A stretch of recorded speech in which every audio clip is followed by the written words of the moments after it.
For the past number of weeks, we've discussed ways that you as individuals can have more of God's joy in your life. In these next 4 weeks, as much as we can, I want to focus on our life together. Specifically, what does it mean to be church? What does it mean to team up with God and be a congregation that helps to change stories? For this is your business, beloved ones. It happens every time we carry out our mission statement. You can tell me what that is without peeking. Warren Church mission statement. We welcome people as they are. We welcome people as they are. Share Jesus as he is. Share Jesus as he is. Serve the community with love. And serve the community with love. Good job. Good job. We welcome people as they are. We share Jesus as he is. Sometimes a comforter, sometimes a disturber, always a healer, always our friend and Savior. And we serve the community with love. And this congregation, one of the things I love about you so much is when we say community, you don't just mean people in the valley. You mean God's community, which is our brothers and sisters near and far. There are some scriptures that speak to being a story-changing congregation. There's some good tips in here on real stuff we can be doing. Real stuff you can continue doing in the future. As a deer longs for flowing streams, so my soul longs for you, O God. My soul thirsts for God, for the living God. When shall I come and see the face of God? My tears have been my food day and night, while people say to me, where's your God? These things I remember as I pour out my soul, how I went with the throng and led them in procession to the house of God with glad shouts and songs of thanksgiving, a multitude keeping festival. That's from Psalm 42, verses 1 through 4. Coming together to worship is very important, no matter who is in this pulpit. Praising and thanking God together in all circumstances is one of the basic things that lifts up your heart, strengthens your faith in the new thing God is doing among you, and continues to build and fortify and equip this community of love. This will certainly change your story from being one of sadness to one that emanates community and solidarity and joy. I have to say, last week I sensed some of the greatest community here. It was such a privilege to be in your midst as we watched the All Saints slideshow. Remembered all the people who have been among us, who we've loved and lost, and then watched Seth's video afterward and saw our elders at their very best. And saw the inspiration of old photographs and the history of our church, and we laughed and wept together. It was definitely a strong community time. And coming to worship together, continuing to come to worship together, is one of the most important things you can do. I don't want to hear of anybody staying home. And here's this passage. Behold, I have received a command to bless. When God has blessed, then I cannot revoke it. That's Numbers 23:20. We have received a command to bless. That means to put God's good on someone or something. All through the Bible, it's clear that God blesses us not only because he loves us. God blesses us so that we can have the wherewithal to bless others. We all have experienced ways that you can be a blessing to each other and to other people. I've seen it over and over and over and over in this church. You can be a blessing to others by speaking kind words, by encouraging one another, by stepping forward to accomplish the tasks that need to be done to keep this church going. Maybe part of the outreach ministries, sharing things, giving food, praying for someone in need, listening to someone, being present to somebody's pain or joy. So many of you are doing that already. Thank you. Perhaps if you're a person who's on the periphery right now, you can step forward toward the center and assist in one or two things that are in sync with your particular gifts.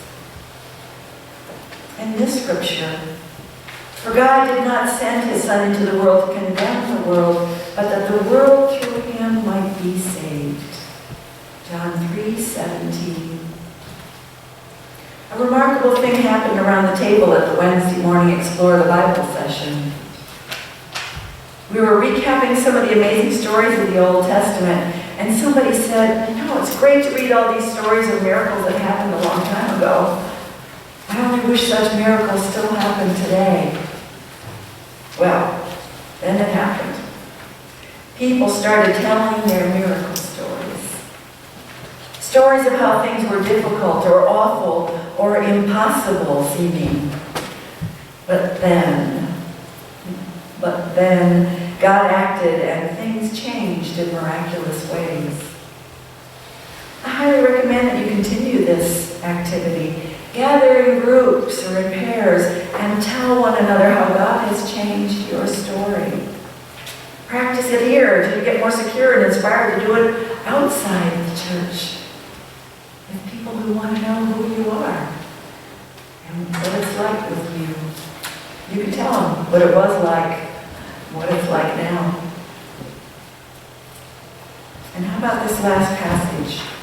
For we are the aroma of Christ, the sweet fragrance, it says in different translations, the sweet-smelling incense, the sweet, wholesome fragrance, redolent with life. We are the aroma of Christ to God among those who are being saved and those who are perishing. That's 2 Corinthians 2:15. That's a good one, right? Whoever we're around, we should be standouts. We are to be the aroma of Christ. By the way we infuse our daily encounters with love, by the way we forgive our enemies, by the way we care for the forgotten ones, we are to be that sweet aroma that seems to transport people into the very presence of Christ. We're to change stories through loving people. I read something by Pastor Paul Scanlon this week that pertains to this topic. Here it is. God so loved the world that he sent us an alternative, not an ultimatum. Our leader, Jesus Christ, overcomes by replacing, not condemning. If the church is to love the world, we must find new ways of loving. While traveling through an airport recently, I noticed an older lady with a cane struggling to place her belongings on the security screening belt. Y'all done that before? Shoes, belts, purse. The security agent was stern with her, and although she was struggling, he did nothing to help her. I instinctively started loading her things onto the conveyor belt. On the other side, I waited with her to retrieve everything. I will never forget how she looked at me. She said, "Thank you so much. Your kindness compensated for that man's unkindness." That lady put into words my deepest conviction about the church. The church is God's compensation factor for a hurting world. To compensate is to reduce or balance out the bad effect of loss, suffering, or injury by exerting an opposite force or effect. We are God's opposite effect. We balance out the pain and suffering. Compensation doesn't change what happened, but it can reduce the effect. Christians who know how to love are part of God's great compensation plan for a world that has forgotten how to smile. We certainly live in a valley where it's been harder to smile recently. And this church from some of the things that we've done, and some of you as individuals from what you have done, have helped people to smile again under incredible odds. I think that's a great gift of this church, and it's a great call of this church. I have a video for us about a group of Christians who changed a person's story and brought about a big smile.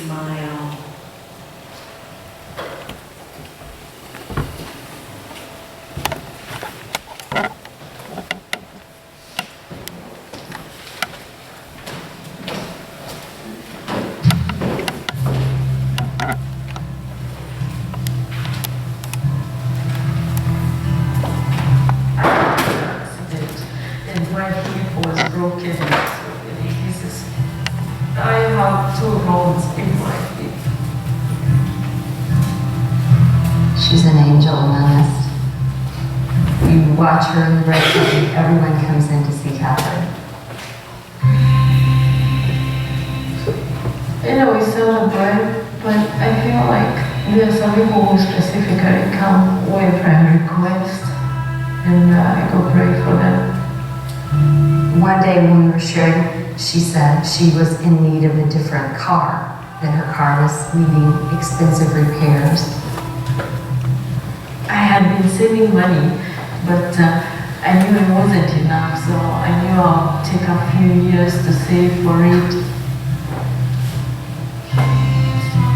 So a couple months later, I went in and I said, Catherine, how's your car fund coming? And she said, I gave it all away. And I looked at her and she said there was a widow in need, and I gave her the $5,000. I struggled a lot when I gave that money. And I said, I feel okay, but do you think I did the right thing? I mean, I cannot give what I don't have, so I just give what I had. I was shocked, and so I come home and I tell Pete that we needed to help Catherine with her car fund. He looked at me and he said, no, I think we need to buy Catherine a car. And I said, okay, great. Pete called Scott and said, do you know Catherine Great Harvest? And he said, yes, he did. Pete said, well, we'd like to buy her a car. He asked Pete, do you want it used or new car? And it just hit him right in the face. Why would he ask me that? Of course I would want a used car. That's good enough. He just paused for a moment and he said, I want a new car. And he said it was silent on the phone for a few seconds. And Scott said, whoa, I want to help. And so he pitched in some. So she came to the bakery and she asked me, if you were to buy a car, what kind of a car would you like? I said, Debbie, I'm not really planning to buy a car. And she said, oh, just tell me. And she said, I'd like an SUV, cruise control, and she said, I'd like a light color. And we called Scott, and he said, I think I've got the perfect car. So Pete said, can we deliver it tomorrow? So we have the red company owner and his family, Scott and his family, and our family. And Catherine sees us all coming in, and she's just all excited to see everyone. And I went to give them light and I said, what's Pete doing here? I didn't have the biggest idea. When I went out,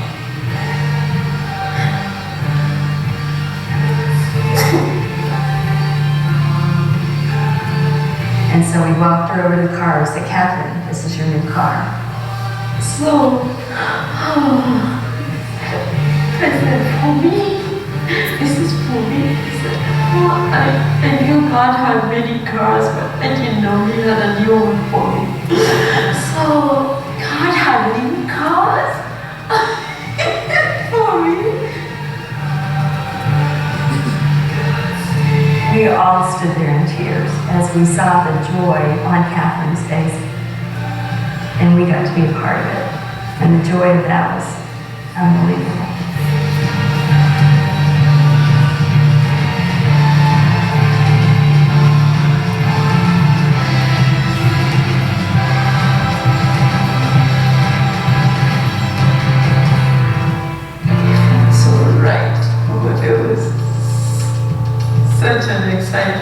to drive it. We told Catherine that we would like this to be confidential. But I kept running into people who would say, I heard what you did for Catherine. It wasn't even us, it was Catherine. It all started with Catherine giving of what she had to a widow to help her, and it just continues on. Generosity begets generosity. We don't give in order to receive. We give because it's the nature of Jesus Christ. He gave us his life. So we have the DNA of Jesus Christ of giving. Yeah, so this is one story I will never forget in my life.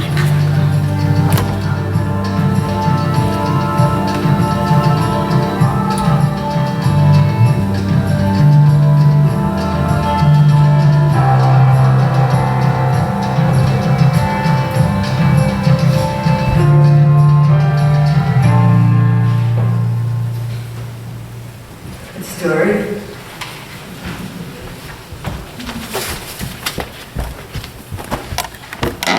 I've seen the radical generosity of this church produce smiles like that. It is such a privilege to be a part of this church. You are a story changer for sure. And as you continue to gather and worship and work together, which by God you better, you will do even more amazing things and change even more stories. God bless you.